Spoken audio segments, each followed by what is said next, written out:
Please be seated.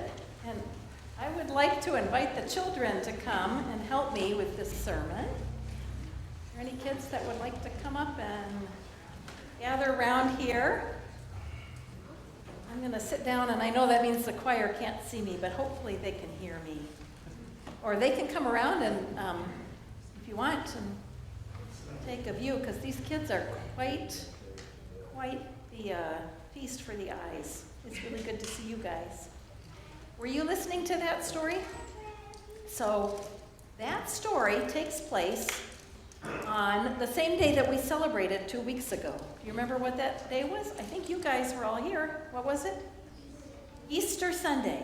Right. This is from Luke's Gospel, and Luke first tells about how the women were at the tomb, and they went to take care of Jesus' body, and the tomb was empty because Jesus had come back to life. And Jesus appeared to those women, and they went and told everybody else, Jesus is alive.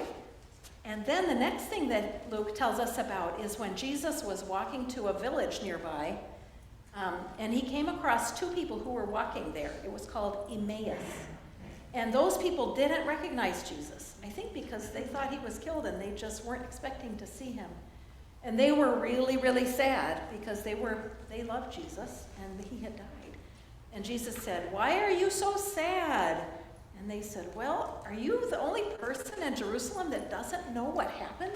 And they told him all about himself.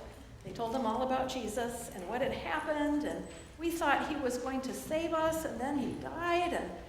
And then Jesus said, "Well, actually," and then he explained how this was supposed to happen in scriptures, and he opened their eyes and he told them all about it, but they still didn't know who he was.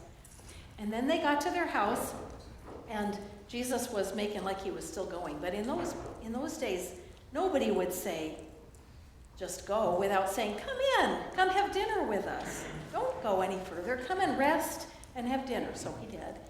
And when they had dinner, he took the bread and he broke it, and they suddenly remembered how he had done that before he died. And we talk about that every Sunday when we do communion, how he took the bread. And their eyes were open, and they were like, "That's Jesus." And then Jesus disappeared. So they're like, "Oh my goodness, he's alive." So they ran back to Jerusalem, and they went and they found the rest of Jesus' friends in the room, and they told them what had happened. And then, just then, Jesus came in. And that's the part of the story we just heard.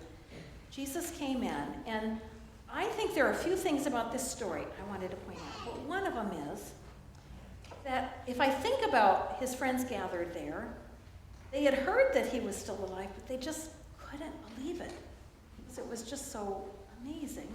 But also, I wonder if they were feeling kind of embarrassed because when he died, they didn't speak up to try and protect him. They were nervous for themselves, and maybe they thought he was going to be mad at them, you know? But also, they were just still so sad about what happened, and it was kind of like a trauma. And so they saw him, and it says they were joyful, but they were still so confused. And I think it's amazing because it's true that we can have so many emotions at one time. Has that ever happened to you? That you were really happy about something and really sad about something else at the very same time? Think about it. It's happened to me before. Sometimes there are complicated things in life. Like, for example, my daughter, I adopted her from China, and that was a really, really happy thing. But at the same time, it was kind of a sad thing because she couldn't be with her birth mother. So there were mixed emotions going on in some ways. And I think it's important always to notice those things.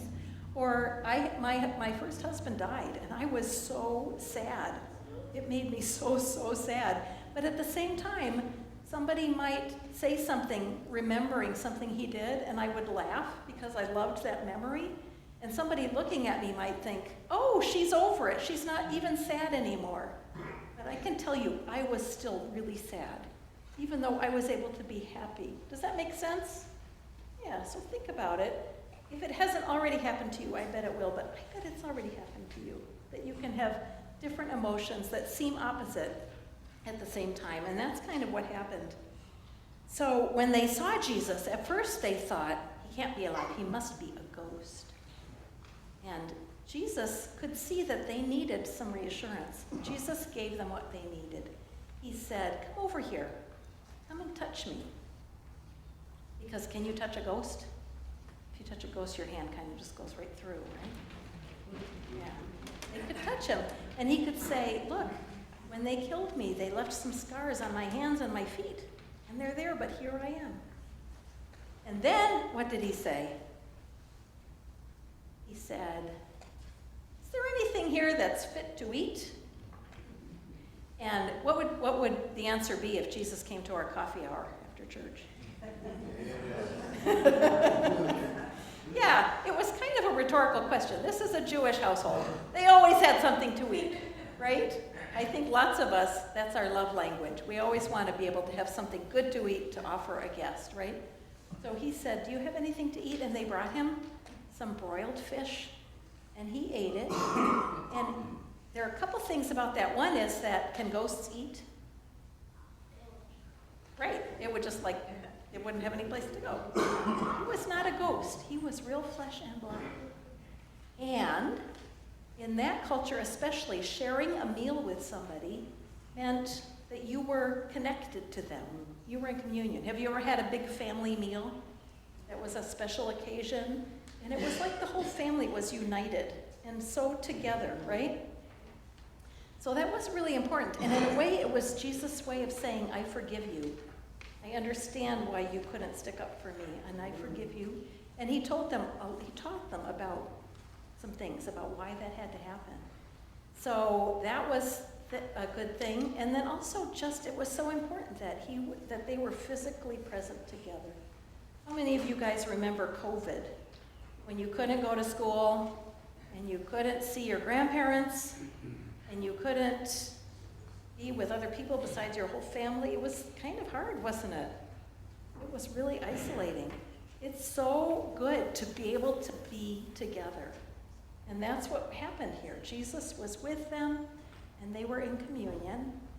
And when we gather on Sunday mornings and we have communion together, that's our way of being one with each other and letting each other know that we are forgiven and we are loved, and it's God's way of knowing that we are forgiven and we are loved.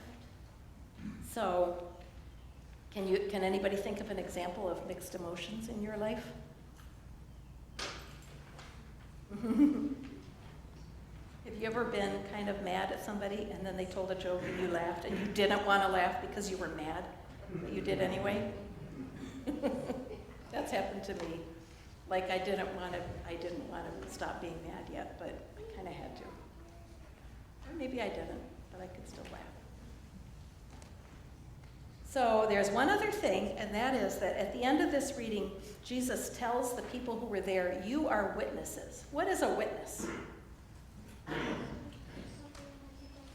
Exactly, very good. Someone who sees something and they can testify. So these people in the room saw Jesus and knew that he was alive, and they could testify to that. So we weren't in the room, and we didn't see it with our own eyes. But in some ways, we are still witnesses because we experience church, we experience community, and we have ways of experiencing God's presence.